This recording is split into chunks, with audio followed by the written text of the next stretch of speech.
마태복음 5장 8절 말씀 함께 읽겠습니다. 마태복음 5장 8절입니다.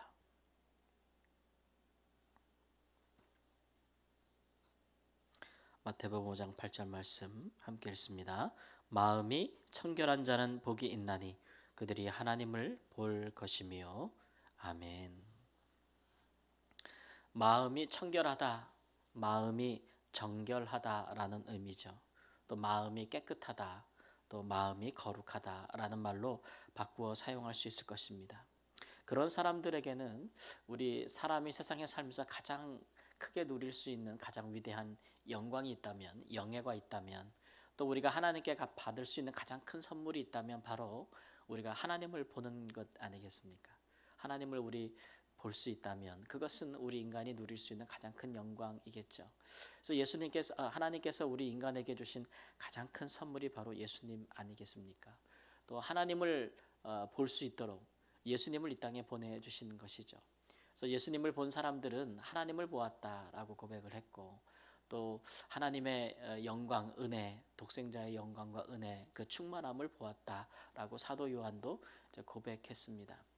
그렇게 이제 하나님을 보여주는 것, 하나님을 볼 수 있게 하는 것, 하나님이 우리에게 주시는 가장 큰 선물이지만, 그러나 예수님이 이 땅에 오셔서도 예수님을 통해서 하나님을 본 사람들이 다 모든 사람들이 본 것은 아니다라는 것을 우리는 잘 알고 있습니다. 그를 보고 또 하나님을 본 것처럼 영접하는 일도 있었지만, 그러나 그를 보고 그를 배척하는 사람도 있었다라는 것이죠.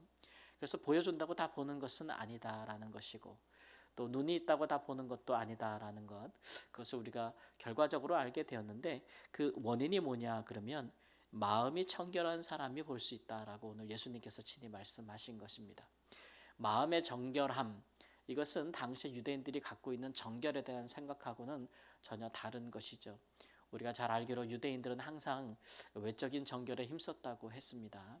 그것은 율법에 기인한 것으로 그들이 이제 하나님 앞에 제사 드리기 위해서 의식적으로 하나님 앞에 제사 드리기 위해서 부정하지 않기 위한 정결, 그런 것들에 힘썼고, 또 거기에 한 가지 더 더해서 이제 삶 가운데 정결한 삶을 살기 위해서 애썼죠.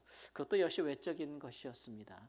그래서 스스로 부정하다고 생각하는 것을 만지지도 아니할 뿐만 아니라 그런 사람들까지도 만나지도 않고, 그래서 정결한 사람들끼리 교제하고, 그렇게 함으로써 스스로 하나님 앞에서 정결함을, 거룩함을 유지할 수 있다고 그렇게 생각했지요.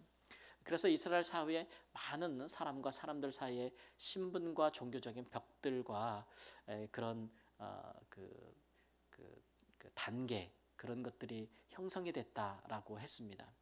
그런 것들을 예수님께서는 십자가로 무너뜨리는 것이지만, 사람들은 그런 외적인 것으로서 서로를 판단하고 또 그것에 거룩에 치중하다 보니까 율법에 충성하고 또 외식적인 정결을 추구하지만, 겉으로는 정말 깨끗하지만 그러나 그 속사람, 그 마음까지는 정결에 이르지 못했다라는 것.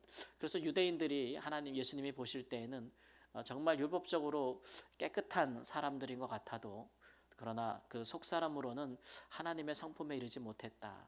그렇기 때문에 예수님을 볼 때도 그 사람들은 예수님의 외모와 예수님의 그 세상적인 그런 겉모습들, 그런 것이 그들이 생각하는 정결한 규례와 그런 것들이 합당한가, 이런 것들을 보았기 때문에 안식일에 예수님께서 예를 들어 병을 고치시고 생명을 구원하셨어도 그것이 율법을 어기는 것이기 때문에 정결법에 위배된다고 생각하여 예수님을 공격하고 또 예수님을 비방하고 했지, 예수님 안에 있었던 영혼을 위하여 정말 안식일에 생명을 구하는 그런 예수님의 진정한 사랑, 영혼을 위한 사랑과 구원은 보지 못했다. 그래서 예수님을 통해서 하나님을 보지 못했던 것이죠. 이런 것들이 오늘날 우리에게도 우리가 어떤 정결을 추구할 것인가에 대해서 말씀해 주고 있습니다. 물론 우리의 겉모습과 우리의 형식, 또 우리의 외모, 또 우리의 삶, 이런 부분에, 육적인 부분에 정결함을 추구하는 것은 나쁜 것은 아니지요. 그런 것들을 통해서, 때로는 형식을 통해서 내용을 새롭게 할 수 있습니다. 우리가 육적인 것으로 예의를 갖추고 그런 것들로 어떤 그 규례를 정하고 또 이런 것들을 행함으로써, 원칙을 정하고 이렇게 함으로써 우리의 모습을 갖추면 때로는 우리의 마음도 겸손해지고 겸허해지고 하는 유익이 있을 수 있잖아요. 예, 그런데 이제 문제는 그런 것들이 오래 계속되면은 형식만 남게 되고 내용이 사라지게 되는 일들이 있고, 또 이제 겉은 또 모양을 갖췄지만 경건의 모양은 있지만 또 능력이 없는 그런 약점들을 많이 가지고 있다라는 것. 그래서 예수님께서는 오히려 반대로 우리가 먼저 내면적인 성결을 하나님 앞에 추구하고, 그것이 우리에게 지혜가 되고 힘이 되고 능력이 되어서 우리의 삶도 변화되어지는 것이 더 올바른 방향성이다라는 것을 깨닫게 해주시고, 이런 노력을 우리가 어떻게 그러면 내면적으로 성결하게 할 것인가 생각해 볼 때에, 옛사람들은 이제 자기 육신을 금욕하고 육체를 괴롭히는 것으로서, 그래서 이제 육체를 억어하고 그래서 내면적인 성결을 추구한다. 옛날 중세 시대 때도 보면 수도원에 보면 거룩한 마음, 내면적인 성결을 위해서 채찍으로 스스로 몸을 친다든지 아니면 칼로 몸을 긋는다든지 이런 자해, 이런 육체의 고통을 주는 방식으로 내면의 정결을 추구하고자 하는 사람들도 많았다라는 것을 알 수 있는데, 이제 그 같은 방법으로는 내면적인 성결을 이룰 수 없죠. 교회사에 보면 참 재미난 사람들, 어리석은 사람들이 많아요. 심지어는 뭐 기둥성자라고 해가지고 굉장한 유명한 사람이 있었는데, 지상에서부터 한 20m 되는 높이의 기둥을 세워놓고 그 위에 한두 평 되는 공간을 만들어 놓고 평생을 그렇게 공중에 떠서 산 사람도 있습니다. 그래서 이제 세상을 떠나는 거죠. 땅과 하늘의 중간에서 그저 모든 것을 떠나서 거룩함을 이루고자 했던 성자들도 있다라는 것들을 하고 있는데, 예수님이 말씀하셨던 그런 방법은 아니죠. 그렇다고 해서 그 영혼이, 그 마음이, 그 인격이 거룩해지겠습니까? 마음의 정결함은 무엇보다도 성령님을 통해서 이루어지는 것입니다.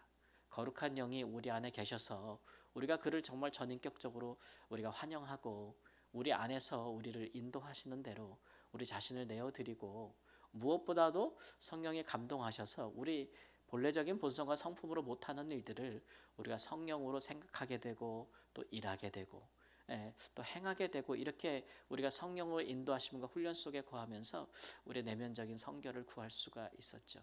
예수님도 이 땅에 오셨을 때 하나님의 아들이실지라도 그가 육체를 입고 오셨기 때문에 성령으로 충만할 때야 온전한 거룩함을 이루셨다라는 것들을 우리가 생각해 볼 수 있습니다. 그러므로 여러 가지 것들을 구하기 앞서서 이 시간에도 먼저 성령을 구하시고, 우리가 성령으로 말미암아 마음의 정결을 이루어서 우리의 삶 가운데 또 우리의 육체의 눈을 넘어서는 하나님을 볼 수 있는, 하나님이 어디에서 일하시는지, 하나님이 무엇을 통해서 일하시는지, 하나님께서 또 우리 가운데 어떠한 함께 하심과 역사하심으로 지금 우리를 위해 일하고 계신지, 그런 것들을 볼 수 있는 그런 눈을, 영적인 눈을 주께서 허락해 주시기를 먼저 구하고, 그 이후에야 우리가 우리의 삶의 필요를 간구하는 열심이 있기를 우리 주 예수님의 이름으로 축원합니다. 아멘. 주님, 우리도 하나님께서 우리에게 주시는, 인생에게 주시는 가장 큰 복을 받기를 원합니다. 하나님, 바로 우리에게 하나님 새로운 눈을 주사 하나님 이 땅에서도 하나님과 그분의 영광과 또 그분의 함께 하심과 그분의 성품을, 그분의 일하심을 보기를 원합니다. 하나님 아버지, 그러한 큰 기쁨과 즐거움을 누리게 하여 주시옵소서. 하나님을 알되 깊이 알게 하시고, 하나님 보지 못하는 것 같아도 본 것처럼 하나님을 깨달아 아는 자들로 인도하여 주셔서, 예수님처럼 주의 성령이 우리 가운데 충만하여 하나님 성령으로 말미암아 아버지 하나님 예수 그리스도를 바라볼 수 있는, 우리 주를 바라볼 수 있는 눈을 가질 수 있도록 주여 저희를 축복하시고 인도하여 주옵소서. 우리의 속사람부터 우리의 출발하여 겉사람에 이르기까지 하나님께서 주시는 그 거룩함과 그 놀라운 축복에 이르게 하여 주옵소서. 존귀하신 예수님의 이름으로 기도합니다. 아멘.